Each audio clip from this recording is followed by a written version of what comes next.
ఓం నమః శివాయ. ఓం నమో నారాయణాయ.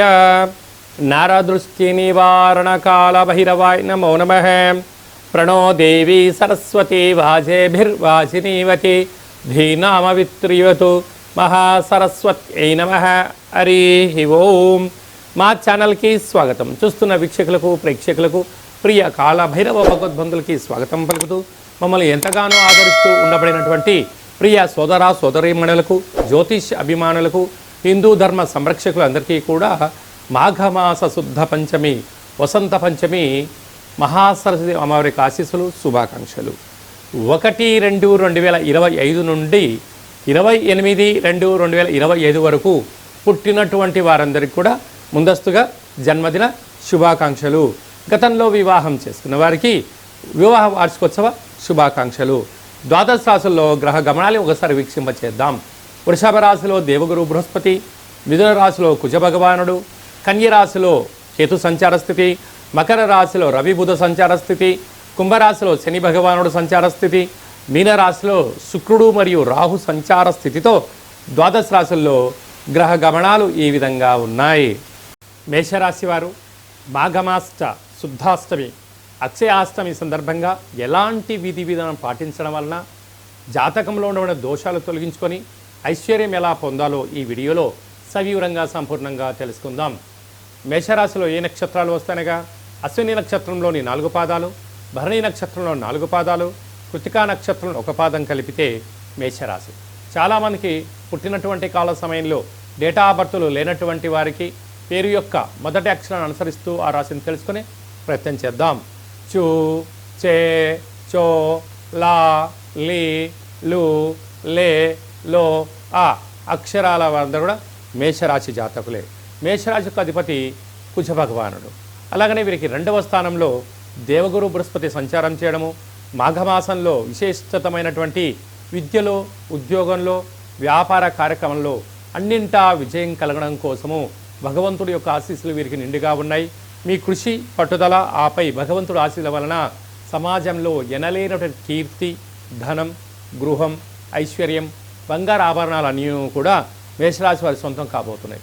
తృతీయంలో కుజుడు సంచారం చేయడం వలన తల్లిదండ్రులతో సఖ్యతగా ఉండడం, అన్నదమ్ముళ్లతో పార్ట్నర్షిప్ వ్యవహార కార్యక్రమంలో సఖ్యతగా ఉండడం వల్ల కుటుంబ బలం చేత వ్యాపారాలలో, సేవారంగ కార్యక్రమాల్లో అరుదైనటువంటి గౌరవం, ఆస్తిపాస్తులు మీ సొంతం కాబోతున్నాయి.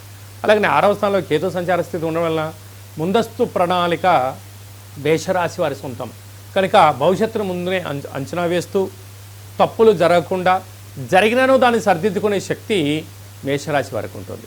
అలాగనే రాజ్యస్థానంలో బుధాదిత్య రాజయోగం, వృత్తులు, ఉద్యోగాలు, విదేశాలకు ఆహార ఉత్పత్తులు, ఎక్స్పోర్ట్స్ ఇంపోర్ట్స్ బిజినెస్ చేసేటువంటి వారికి కూడా చాలా మంచి కాలం ఉందని చెప్పి గమనించాలి.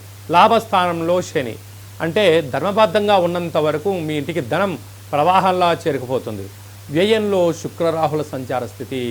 మీరు ఎదిగే కొద్దీ ఒదిగి ఉండాలి, లేకపోతే బంధువులని, మిత్రులని, సన్నిహితులని 4 మాయమాటలు చెప్పి మీతో 2 పరిచయాలు పెంచుకొని మీ కారు ఇవ్వండి అక్కడి దాకా వెళ్ళేసి వస్తా అని చెప్పి తీసుకుని వెళ్ళి తిరిగి కారు ఇవ్వకపోవడం, అంటే దాన్ని ఎన్నో రకాల కారణాలు చెప్పడం. ఒక 2 కోట్లు ట్రాన్స్ఫర్ చేయండి, 2 రోజుల తర్వాత ఇస్తానని చెప్పి 4 మాటలు చెప్పి మీ ఇంటి పత్రాలు పెట్టి లోన్ తీసుకొచ్చి తర్వాత పత్రాలు బ్యాంకులో వీళ్ళు తీసుకున్న వాళ్ళు అటు వెళ్ళిపోతారు. ఆఖరికి ఆ రుణం కట్టలేక నానా పరిస్థితి పడే పరిస్థితి కనపడుతుంది. కారణం ఏమిటయ్యనగా రాబోయే కాలంలో ఏళ్ల నాటి శని మొదలు కాబోతుంది. అందుకే ఇలాంటి పరిస్థితులు, ఇలాంటి ఆలోచనలు, ఇలాంటి భావాలు మీ చుట్టూ తిరుగుతూ ఉంటాయి. కనుక ఈ అక్షయ కాల భైరవ అష్టమి సందర్భంగా స్వామివారి యొక్క స్మరణ, ధ్యానము అంటే ఇది వందలాది వీడియోలలో ఈ వీడియో మీరు చూస్తున్నారు, మీ జాతకాన్ని తెలుసుకుంటున్నారు అన్నట్లయితే కాళభైరవ స్వామి ఆజ్ఞ మీ పైన ఉంది. కాళభైరవ స్వామి స్మరణ చేసే సమయం ఆసన్నమైంది కనుక మీరు ఈ వీడియో వింటున్నారు. ఈ వీడియో ఎప్పుడైతే సంపూర్ణంగా విని మీ మనసులో ఉండబడిన కోరికలు కోరుకొని భైరవ స్వామి వారిని గృహానికి మంత్రం ద్వారా స్వాగతం పలకడం వలన ఒక సంరక్షకుడిగా మనల్ని కాపాడుతూ అన్నింటా కూడా మేషరాశి వారు అనుకుంటున్న అన్ని విషయాల్లో కలిగించడానికి, కష్టాలను తొలగించి ఐశ్వర్యానికి స్వాగతం పలికిస్తాడని చెప్పి గమనించాలి. అలాగే సాఫ్ట్వేర్ ఉద్యోగస్తులు, హార్డ్వేర్ ఉద్యోగస్తులు, వ్యవసాయ సోదరీమణులకు, మార్కెటింగ్ రంగము, గృహ భవన నిర్మాణ కార్యక్రమాలు చేసే వారందరికీ కూడా కొద్దిపాటి ఓపిక, పట్టుదల, సహనం ద్వారా కాళభైరవ ఆశీస్సుల్ని ప్రయత్నం చేయండి. అంత విజయం మన సొంతం చేసుకుందాం. ఫిబ్రవరి మాసం అనగానే పండగలకు చాలా ప్రత్యేకత. మాఘమాసం అనగానే ప్రతి తిథికి ఒక ప్రత్యేకత ఉంటుంది. మాఘమాస శుద్ధ పంచమి, వసంత పంచమి అంటారు. 2వ తారీఖు 2వ నెల 2025వ తారీఖున వసంత పంచమి అంటే సరస్వతి అమ్మవారి యొక్క జయంతి సందర్భంగా చిన్నపిల్లలకు 3వ సంవత్సరం పడి 3వ సంవత్సరం నిండేటువంటి పిల్లలకు నూతనంగా అక్షరాభ్యాసం ఎప్పుడు చేయించాలని చెప్పి చాలామంది అనుకుంటూ ఉంటారు. కనుక ఈసారి ఆ తారీఖున దేవాలయం వెళ్ళి అమ్మవారి యొక్క సంరక్షణలో, దేవాలయంలో పర్యవేక్షణలో అక్షరాభ్యాసం చేసినట్లయితే వారికి చాలా యోగం, శుభం కలుగుతుంది. అలాగనే చదువుకుంటున్న విద్యార్థులు పుస్తకాలు, ల్యాప్టాప్స్, అలాగనే సంగీత వాయిద్యం నడిపించే మనం ఏ వృత్తి అయితే చేస్తామో వారందరము ఆ రోజు అమ్మవారి దేవాలయానికి వెళ్ళి తెల్లటి పుష్పాలు, తెల్లటి వస్త్రాలు, విభూతితో అర్చన, అలాగనే పాయసము, చక్కెర పొంగలి, దద్దోజనం లాంటివి మహాపదార్థాలు అమ్మవారికి పెట్టి ప్రసాదం పంచడం వలన అందరికీ ఇచ్ఛాశక్తి, క్రియాశక్తి, జ్ఞానశక్తి అమ్మవారు ప్రసాదిస్తుందని చెప్పి కూడా గమనించాలి. అలాగనే 4వ తారీఖున మాఘమాస శుద్ధ సప్తమి, రథసప్తమి, స్వామివారికి జయంతి అవ్వడం వలన నమస్కారము, అర్ఘ్యము, ఆసనము, 12 ఆసనాలు, అలాగనే అరుణ పారాయణము చేయడం వల్ల సూర్యభగవాని ఆశీస్సులు కలిగి సంపూర్ణ ఆయురారోగ్యాలు మన సొంతమవుతాయి. అలాగే 5వ తారీఖు అక్షయ కాలభైరవాష్టమి కనుక ఇంట్లో పుష్పణ దీపాన్ని, నారికెల దీపాన్ని, నింబకుష్మ దీపాన్ని, ముడుపును, కాళభైరవ స్మరణ, ధ్యానం చేయడం వల్ల అద్భుతమైనటువంటి అష్టకష్టాలను తొలగిపోయి అక్షయంతో కూడుకున్నటువంటి భైరవాశీస్సులు మన సొంతమవుతాయని చెప్పి కూడా గమనించాలి. అలాగనే మనకు 12వ తారీఖు మాఘమాస పూర్ణిమ, నదీ స్నానము, సముద్ర స్నానము, దానము, అభిషేకము, శ్రీ రమాసహిత సత్యనారాయణ స్వామి వ్రతము చేయడం వలన సంపూర్ణ ఆయురారోగ్యాలు మన సొంతమవుతాయి. 21వ తారీఖున మాఘమాస బహుళాష్టమి, అక్షయ కాలభైరవాష్టమి సందర్భంగా స్వామిని స్మరణ, ధ్యానము యోగదాయకంగా భావించగలగాలి. అలాగే మనకి 26వ తారీఖున మహాశివరాత్రి పండగ అంటే జన్మకో శివరాత్రి, జీవితానికి ఒక శక్తి అంటూ ఉంటారు. కనుక ఫిబ్రవరి 26వ తారీఖున శ్రీ మహాశివరాత్రి సందర్భంగా మనమందరికీ స్వామిని స్మరిద్దాం, ధ్యానిద్దాం, అభిషేకం చేద్దాం, అష్ట కష్టాలకి స్వస్తి పలుకుదాం, ఐశ్వర్యాన్ని స్వాగతం పలుకుదాం. అలాగే 27వ తారీఖున మాఘమాస బహుళ పక్ష అమావాస్య అంటే మాఘమాసంలో వచ్చేటువంటి అమావాస్య చాలా మహిమాన్వితమైన అమావాస్య. కనుక కాళభైరవ స్వామిని పూజ చేసి స్మరణ చేసి ఆ అష్టోత్తర పారాయణం చేయడం వలన మనకు విపరీతమైన అష్ట కష్టాలను పులిస్తా పెట్టి ఐశ్వర్యం మన సొంతం అవుతుందని చెప్పి గమనించాలి. అలా కుదరలేదు అనుకుంటున్న వారందరికీ, శివుడికి రుద్రాభిషేకం చేయించుకోవాలి అనుకుంటున్న వారందరికీ కూడా ఈ కింది నెంబరు సంప్రదించినట్లయితే మీకు కాళభైరవ స్వామి పూజ, సరస్వతీమాత పూజ, సూర్య నమస్కారాలు, హోమ కార్యక్రమాలు చేయించి మీకు వీడియో కాల్ ద్వారా చూపించడం జరుగుతుందని చెప్పి కూడా గమనించగలగాలి. అలాగనే ఈ యొక్క పాత్ర కంచు పాత్ర అంటారు. అంటే ఈ యొక్క పాత్ర ద్వారా ఇంట్లో మనము ఉదయం సాయంత్రం పూజ చేసిన తదనంతరము ఇలా ఒకసారి శబ్దం చేసినట్లయితే ఓంకార శబ్దం రావడం జరుగుతూ ఉంటుంది.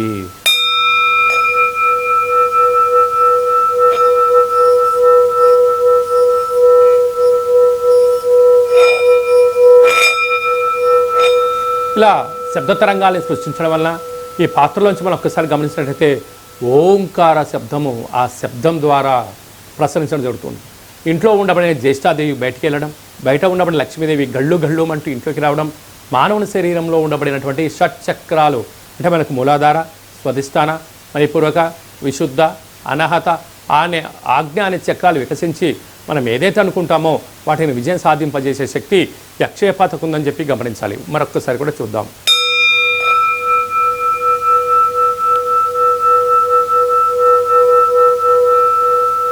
కనుక ఈ అక్షయ పాత్రతో పాటు కాళభైరవ స్వామి యొక్క పిరమిడు, డాలరు, కంకణము, మీకు 20 రకాల వస్తువులతో దిష్టి తీయించడము, అలాగనే మీకోసం ప్రత్యేకంగా కాళభైరవ హోమం చేయించి వీడియో కాల్ ద్వారా చూపించి మీకు ఈ అక్షయ పాత్రను మీకు కొరియర్ ద్వారా అందజేయడం జరుగుతుందని చెప్పి కూడా గమనించాలి. కనుక కలియుగ కాలంలో కాలాన్ని శాసింపజేయాలనుకున్నది మనం విజయం సాధించగలగనంటే కాళభైరవ స్వామి స్మరణ, ధ్యానము ఉత్తమమైన మార్గంగా భావించగలగాలి. అలాగే మీ వ్యక్తిగత జాతకం తెలుసుకోవాలనుకుంటున్నారా? మీ యొక్క పుట్టినటువంటి కాల సమయంలో తేదీ, నెల, సంవత్సరం, సమయం, మీ పేరు రాసి పంపించినట్లయితే 100 సంవత్సరాల జాతకాన్ని రాసి పంపించి మీరు పుట్టినప్పుడు గ్రహ గమనాలు ఎలా ఉన్నాయి, ప్రస్తుతం ఎలా ఉంటున్నాయి, రాబోయే కాలంలో ఎలా ఉండబోతున్నాయో సవివరంగా సంపూర్ణంగా తెలియజేయడం జరుగుతుంది అని చెప్పి గమనించాలి. చాలామందికి పుట్టినటువంటి కాల సమయంలో డేటా బర్తులు లేనటువంటి వారికి మీ పేరు యొక్క మొదటి అక్షరాన్ని అనుసరిస్తూ రాశిని స్థితిగతులను తెలియచేస్తూ రమణ శాస్త్రం ద్వారా అనగా కాళభైరవ ఉపాసన చేత గవ్వల ద్వారా భూత భవిష్యత్ వర్తమానాన్ని తెలియజేయడం జరుగుతుందని చెప్పి కూడా గమనించగలగాలి. కనుక జాతకాన్ని తెలుసుకుందాం, జీవితంలో రాబోయే ఆపదలను నివారిద్దాం, ఐశ్వర్యానికి స్వాగతం పలుకుతాం. కనుక జాతకం తెలుసుకోవాలనుకుంటున్న వారందరూ కూడా ఈ కింది నెంబర్ని ఆన్లైన్ ద్వారా కానీ ఆఫ్లైన్ ద్వారా కానీ వాట్సాప్ ద్వారా సంప్రదించి అపాయింట్మెంట్ తీసుకొని సంప్రదించగలరు. అలాగా తరచుగా భార్యాభర్తలు గొడవ పడుతున్నారా? ఎందుకు గొడవ పడుతున్నారు? జాతకంలో ఉండబడిన ఇబ్బందులు ఏంటి? ఏ చిన్న స్వల్పమైన మార్పులు చేసుకోవడం వల్ల మీరు పాలు నీళ్ళలాగా శ్రీ పార్వతీ పరమేశ్వరులాగా కలిసి ఉంటారో కూడా తెలుసుకుందాం. అందరికీ శుభం, జయం, లాభం జరగాలని కోరుకుంటూ ఆశీర్వచనం. ఓం శతమానం భవతు శతాయు పురుష సతేంద్రియ ఆయుష్యేవేంద్రియే ప్రతిష్టతి ధనం ధాన్యం బహుపుత్రలాభం శత సంవత్సరం దీర్ఘమాయు సర్వే జనా సుఖినో భవంతు లోకా సమస్తా సుఖినో భవంతు సర్వం కాళభైరవ దేవతార్పణమస్తు. హరి ఓం. ఈ వీడియో మీకు నచ్చినట్టయితే లైక్ చేయండి, షేర్ చేయండి, మా ఛానల్ని సబ్స్క్రైబ్ చేసుకోండి. నేను చేస్తున్న ఆధ్యాత్మిక వీడియోలు అందరికన్నా ముందుగా మీరు తెలుసుకోవాలి అనుకున్నట్లయితే గంట సింబల్ ప్రెస్ చేయండి, ఆల్ బటన్ తెలియచేయండి. మీరు ఎవరి క్షేమాన్ని అయితే కోరుకుంటున్నారో లేక మీ క్షేమాన్ని ఎవరైతే కోరుకుంటున్నారో వారికి ఈ వీడియోని ఫార్వర్డ్ చేసి హిందూ ధర్మాన్ని కాపాడండి.